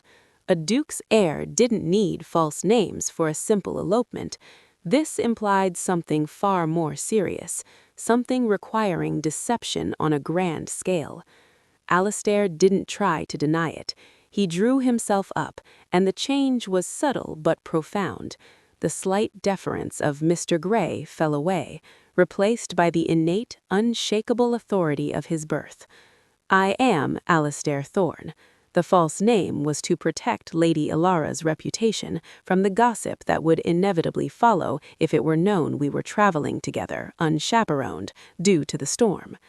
It was the truth, but stripped of context, it sounded terrible. And is she your fiancé, or is that a lie too? Ilara could stay silent no longer. She climbed down from the carriage, her legs unsteady. It was a story we told to protect me at the inn, she said, her voice clear in the cold air. We were forced to share the last room.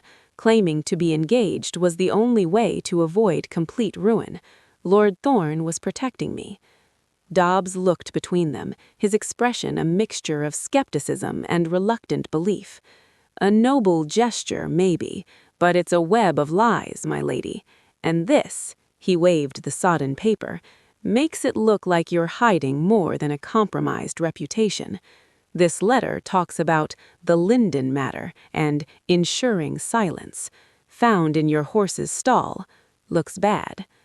Ilara's mind raced. The Linden matter. Linden was where Miss Vance was from. Was this connected?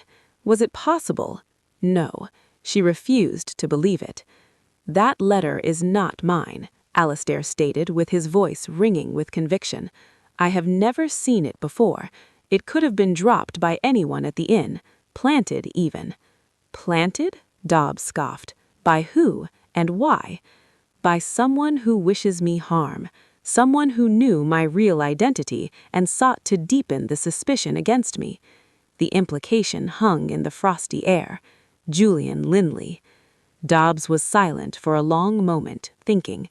He was a practical man, not prone to aristocratic conspiracy theories, but the pieces were fitting together a little too neatly. I'll need to keep this, he said, finally, tucking the letter away. And I'll need your true direction, my lord, and yours, my lady. This isn't over. There's a missing girl, a possible assault, and now a peer of the realm lying about his name. My superiors will need to be informed. He took down their real information. The pretense was fully shattered. They were exposed. As Dobbs mounted his horse, he gave them one last long look. I suggest you both get where you're going and stay there. There'll be questions, official ones. He turned his horse and rode back the way he had come, leaving them standing in the snow-choked road, the silence now heavy with consequence. They climbed back into the carriage in a daze. The command to drive on was given, but the urgency was gone, replaced by a grim acceptance. He believed us, I think, Ilara said quietly after a mile had passed. About the false name, at least. He believes we were lying to cover a scandal, not a crime, Alistair corrected, his voice weary. But it doesn't matter. The truth is out. By the time we reach your home, the news will likely have preceded us. The Linden matter in that letter, Dobbs will pursue it. He will go to Linden. He will ask about Lord Thorne. My father's business dealings there. There are some contested lands. It's a mess. This will look like I was involved in something underhanded. He leaned his head back against the seat, closing his eyes. He looked defeated. It was a look he never thought to see on Alistair Thorne. We have to find out who planted that letter, Ilara said, determination solidifying within her. It has to be Julian. He must have stolen something with your seal from your luggage. It's possible, but proving it is another matter. He will deny it. It will be his word against mine, and my word is currently shrouded in lies. He opened his eyes and looked at her, a deep sadness in their gray depths. Ilara, when we arrive, you must let me go. You must let me handle this alone. You need to be able to say truthfully that you were an innocent caught in my deception, that you knew nothing of my other affairs." "But that's not true," she protested. "I was part of the deception, and I know you're not involved in any Linden matter of a criminal sort. You're honorable." A ghost of a smile touched his lips. "You have a startling amount of faith in a man you claimed to despise a week ago." "I was wrong," she said, the admission simple and profound. "I didn't know you. I saw the title, the sternness. I didn't see the man who protects foals and searches blizzards for strangers and sacrifices his own honor for a woman he barely tolerates." He reached across the space between them then, not to take her hand, but to gently brush a stray lock of hair from her cheek, his fingertips lingering for a heartbeat.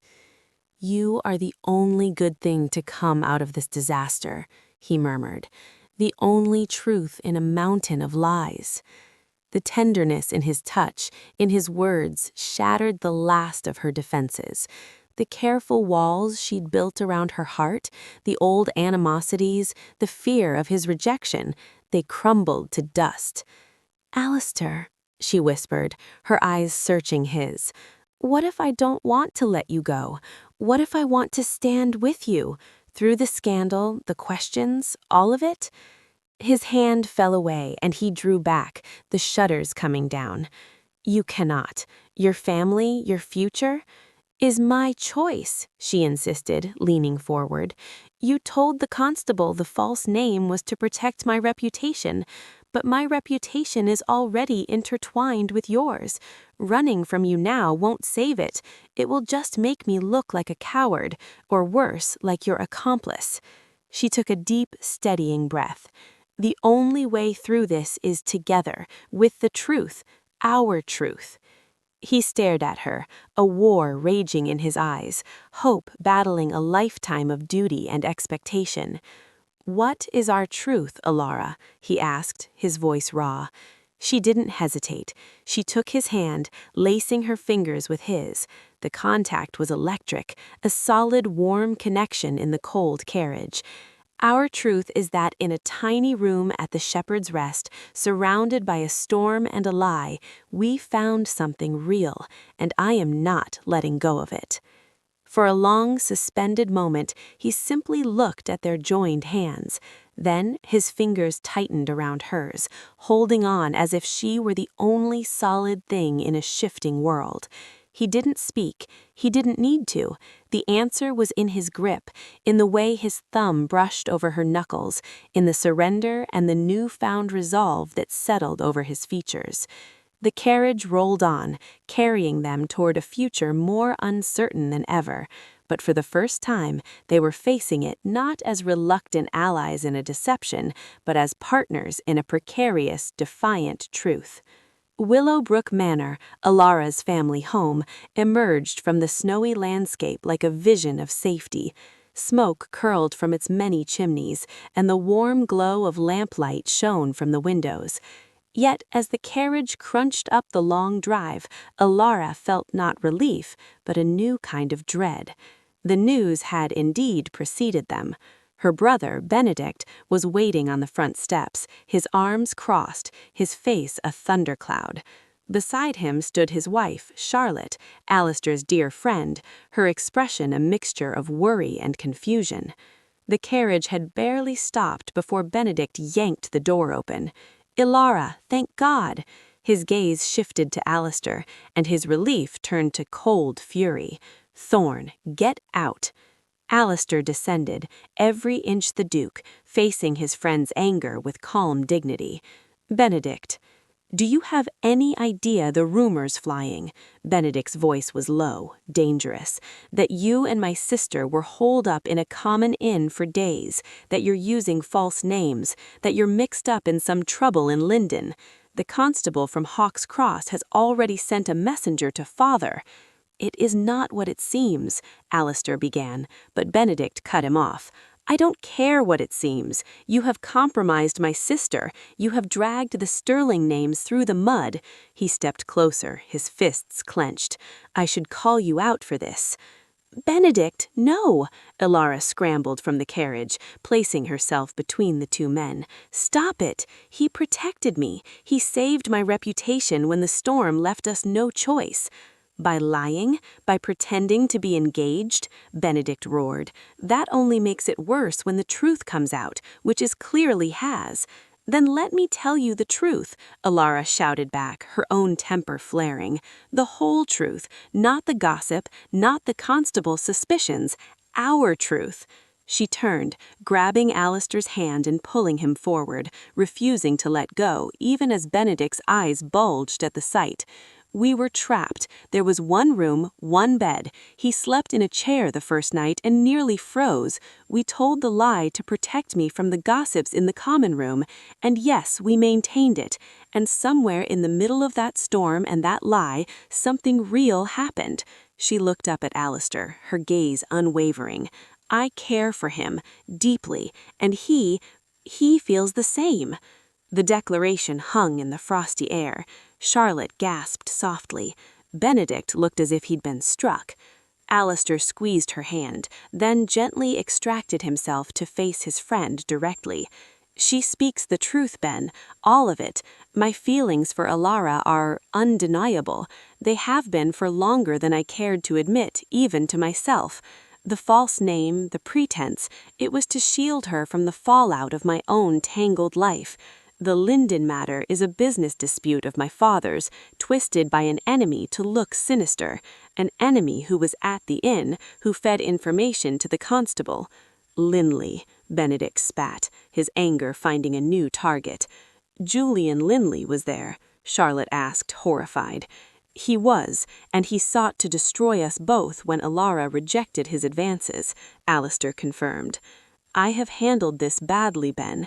I have put Ilara in an impossible position, but my intentions toward her are honorable. I wish to court her, properly, with your permission. Benedict stared at him, the fight draining out of him, replaced by a weary comprehension. He knew Alistair. He knew the man didn't make such declarations lightly. He looked at his sister's resolute face, at the way she stood shoulder to shoulder with the man she'd claimed to hate for years. He sighed, running a hand through his hair.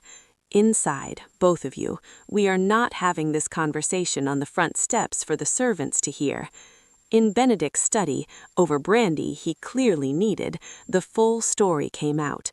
The storm, the inn, Julian's manipulations, the constable's suspicions, the planted letter. When they finished, Benedict was silent for a long time. It's a mess, a spectacular, damnable mess, he said finally. Linley is a snake, but he's a clever one. That letter, even if it's planted, the connection to Linden is a problem. The gossip alone will be vicious. I am prepared to face it, Alistair said, but I will not drag Ilara through it unless she chooses to stand with me. I choose, Ilara said immediately from her seat by the fire. Benedict looked at her, then at his wife. Charlotte gave a small, encouraging nod. Oh, for heaven's sake, Benedict muttered. Fine, you have my reluctantly, deeply exasperated permission to court my sister, properly, in the full glare of society, with chaperones and with the understanding that you will be clearing your name with all due speed. It was a monumental concession. Ilara felt a surge of love for her pragmatic, protective brother. Thank you, Ben, Alistair said, his voice thick with gratitude. Don't thank me yet. You have to deal with your father, and mine, and the constable's superiors, and the ton. Benedict took a large swallow of brandy. God, it's going to be a circus. It was. The following days were a whirlwind. A formal letter arrived from the magistrate, requesting a statement from Lord Thorne regarding the Linden matter. Alistair left for Blackwood to confront his father and gather evidence to refute the implied wrongdoing. Ilara waited at Willowbrook, the anxiety of separation a new and acute torture. Letters flew back and forth. Alistair's were terse but reassuring. He was meeting with solicitors. He had proof the contested lands were illegal if aggressive acquisition by his father's steward, with which he had no personal involvement. He had also discovered that Julian Linley had debts to a moneylender in Linden, a man connected to the family disputing the land. The connection was thin but suggestive of a motive. Linley may have been paid to discredit the Thorne family. A week after Alistair's That should warm us departure, up. the social storm hit. The gossip sheets in London had a field day. Heir to a dukedom in rustic scandal, a snowbound tryst at the Shepherd's Rest, mysterious letters and missing maidens. Alara's name was mentioned, always as an innocent party, but the stain was there. She held her head high. When she went into the village with Charlotte, she met curious stares and whispered comments with a calm smile. Let them talk. She knew the truth. The hardest moment came when her father returned from London. Lord Stirling was a kind but conventional man. The scandal horrified him. You cannot be serious about this man, Alara. His name is mired in controversy. There may be legal proceedings. The proceedings will clear his name, Papa. He has done nothing wrong. He has only tried to protect me. By lying? By putting you in this position? By doing the only thing he could in an impossible situation, she argued, her love for Alistair giving her a courage she never knew she possessed.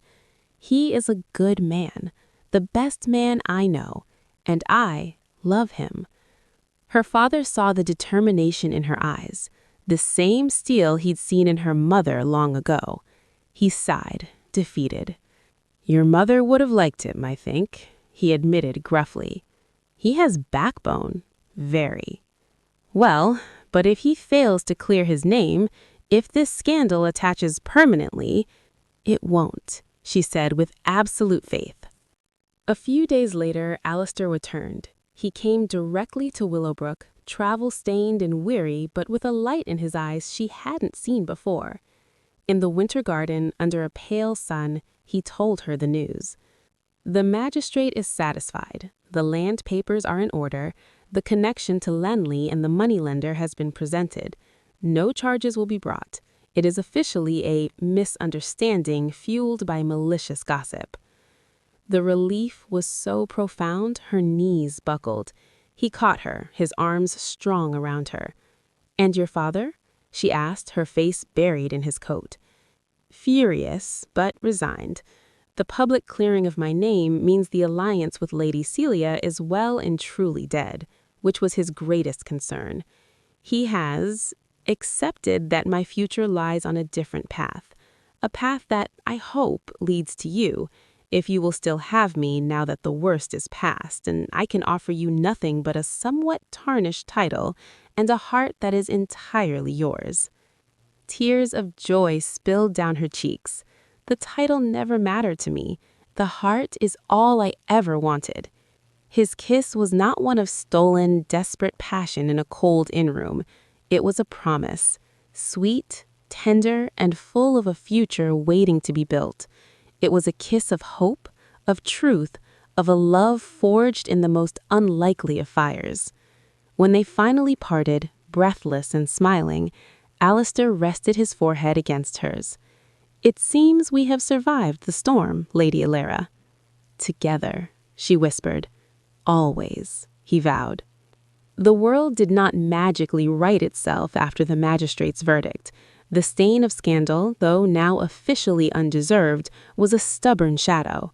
London society, deprived of a criminal drama, happily settled for a romantic one with a dash of delicious impropriety. Lord Alistair Thorne and Lady Alara Stirling were the season's most talked-about couple before they had even attended a single event together. Their formal courtship began not in a glittering London ballroom, but in the quiet, snow-dusted gardens of Willowbrook. Alistair called every day precisely at 3 o'clock. He brought books she had mentioned an interest in, news of his estate improvements, and once, a single, perfect white rose from his own glasshouses at Blackwood, a feat of horticulture in deep winter that spoke more eloquently than any sonnet. Charlotte or Benedict sat with them in the drawing-room, the ever-present chaperones. The conversations were polite, often revolving around books, politics, or mutual acquaintances. But beneath the surface, a new language flowed. A glance held a moment too long across the tea tray, a slight brush of fingers when passing a cup. The way he said Lady Alara now with a warmth that melted the formal title into an endearment. It was a strange, public dance, this proper courtship. After the raw intimacy of the shepherd's rest, the shared fears, the whispered truths in the dark, the structured formality should have felt stifling. Instead, it felt like building something solid and beautiful on the foundation of their chaos. Every correct gesture, every approved hour spent together was a brick laid in the wall of a future they were choosing in the clear light of day. The first real test came with the Muchworth Ball, the first Mojer Society event of the little season. Alara's stomach was a knot of nerves as her carriage approached the brightly lit townhouse. She could already hear the music and the buzz of conversation. She knew she would be a spectacle. Alistair was waiting for her at the foot of the stairs.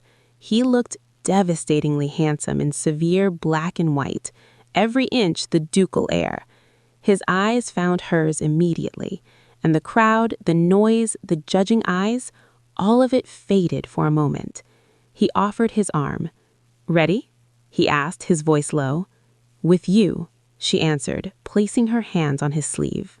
They entered the ballroom together. A ripple went through the crowd, followed by a momentary hush. Alara held her head high, a serene smile on her face. Let them look, let them whisper. And whisper they did. She caught snippets as they made their way to greet their hosts. Practically lived together for a week. She looks remarkably composed. He's certainly smitten. Look at how he watches her. Alistair was a bulwark at her side.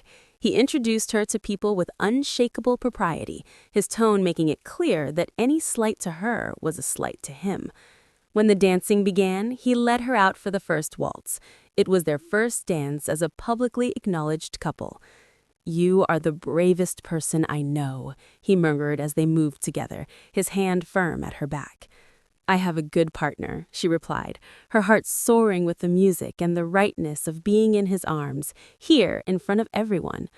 Not all was easy. Julian Linley was there, of course. He watched them from the edges of the room, his expression sour. He did not approach, but his presence was a silent, venomous reminder of the malice they had overcome.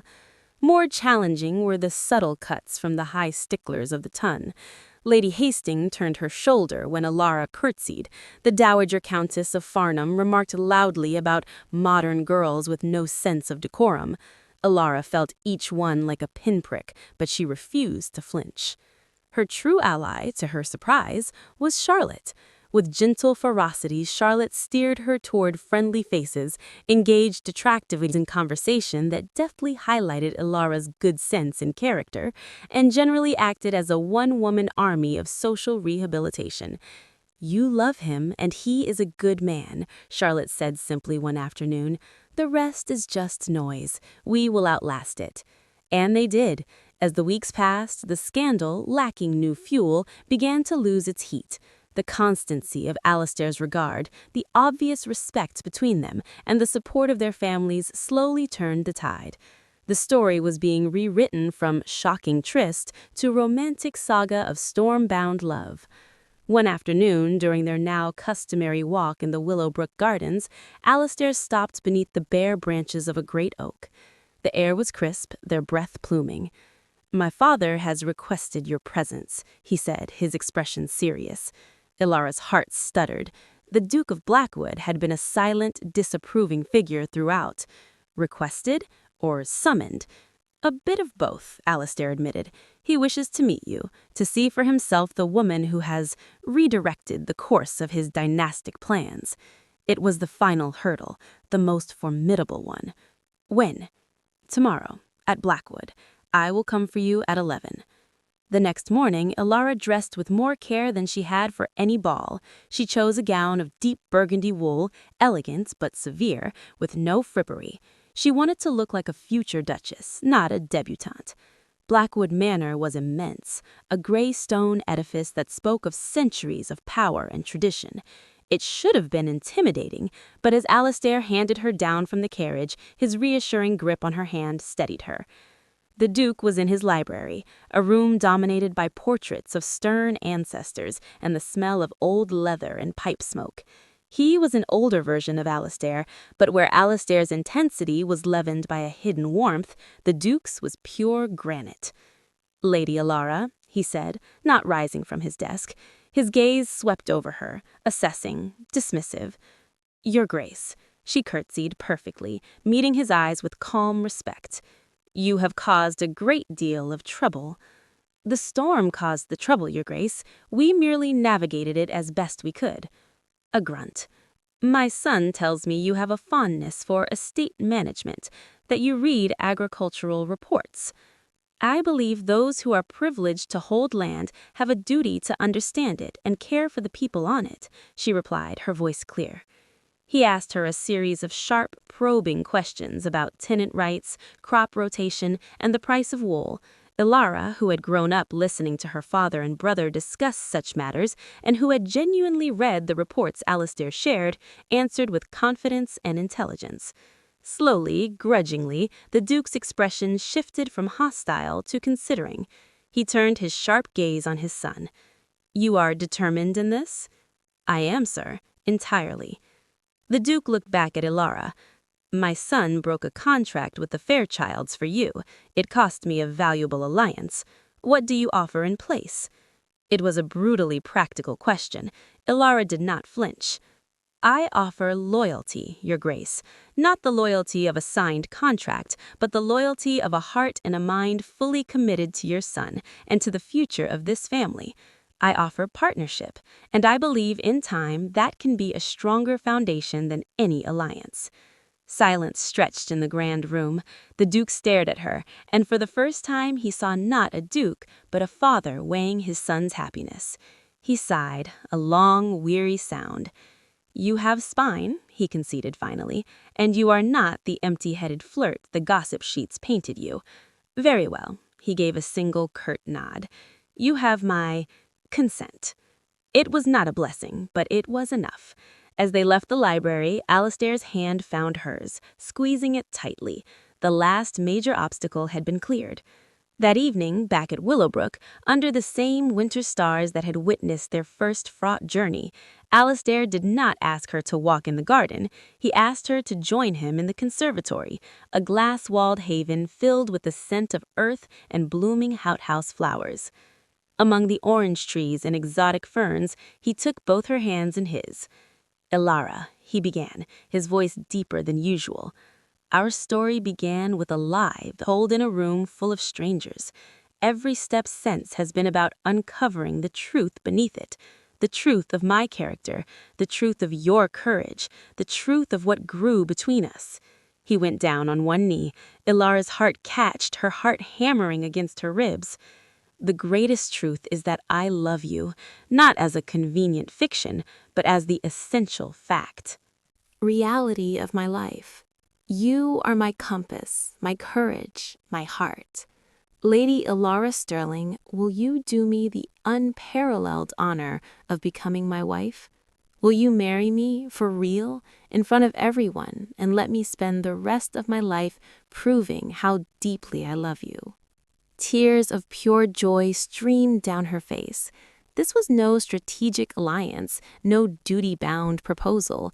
This was a man offering her his whole self, scars, scandal, and steadfast heart.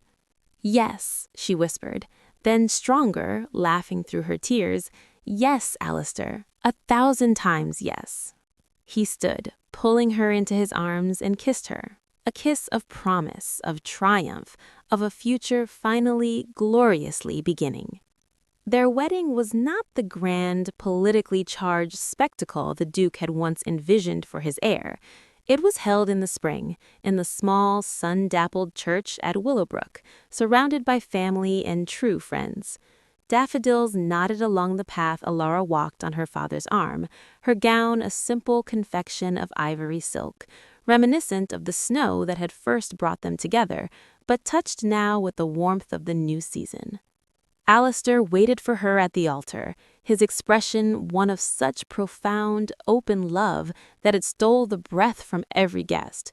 There was no tension, no fear of exposure, only joy. They spoke their vows in clear, sure voices, promising to love, comfort, honor, and keep each other, forsaking all others. The words held a weight and a meaning known only to them, a vow forged in the storm, tested by scandal, and chosen now in the full, beautiful light of truth. Afterwards, at the breakfast on the lawn of Willowbrook, under a sky of perfect blue, the past was finally laid to rest. Even the Duke of Blackwood managed to smile, clapping his son on the shoulder with the gruff, "You chose well." Julian Linley was notably absent, having departed for an extended tour of the continent, his reputation slightly tarnished by whispers of his own involving a Linden moneylender. As the afternoon wore on, Alistair found his bride by the old oak tree where he had once asked her to face his father. She was laughing at something Benedict had said, the sun catching the gold in her hair. "Stealing my wife already, Ben?" Alistair asked, slipping an arm around Alara's waist and drawing her to his side. "Just reminding her she has a home to flee to when you become impossible," Benedict grinned, clinking his glass against Alistair's before wandering off. Alone for a moment, they stood in the dappled shade. Alistair asked, brushing a kiss against her temple, "Happy?" "Unspeakably so," Alara sighed, leaning into him. "It feels like a dream. A beautiful, quiet dream after such a long nightmare." "It's not a dream," he said, turning her to face him. "It's our life, our choice, and we have a lifetime of quiet mornings and chaotic afternoons and peaceful evenings ahead of us." He glanced back at the merry crowd, then at the horizon where Blackwood lay. "Though I should warn you, my father has already sent over 3 ledgers for your opinion." She laughed, the sound free and full. "I look forward to it." Their wedding trip was not to a glittering European capital, but to the Blackwood coastal estate, a wind-swept, beautiful place where the sea crashed against cliffs and the skies were vast. It was there, walking along a deserted beach as the sun set the water on fire, that Alara felt the final piece of the past settle. "Do you ever think about it?" she asked, her hand tucked securely in his. "The inn, the storm?" "Every day," he said, without hesitation. "I think of it as the crucible, the place where everything false was burned away, and what was left was this." He brought her hand to his lips. "I would walk through 100 storms if they all led me to you." She stopped, turning to him, the sea breeze tugging at her hair. "We didn't have a choice then. The inn, the storm, it was forced upon us." He cupped her face, his thumb stroking her cheek. "We always had a choice, my love. I could have let you brave the common room. You could have denounced me to the constable. We could have gone our separate ways at Willowbrook and buried our feelings under duty and propriety."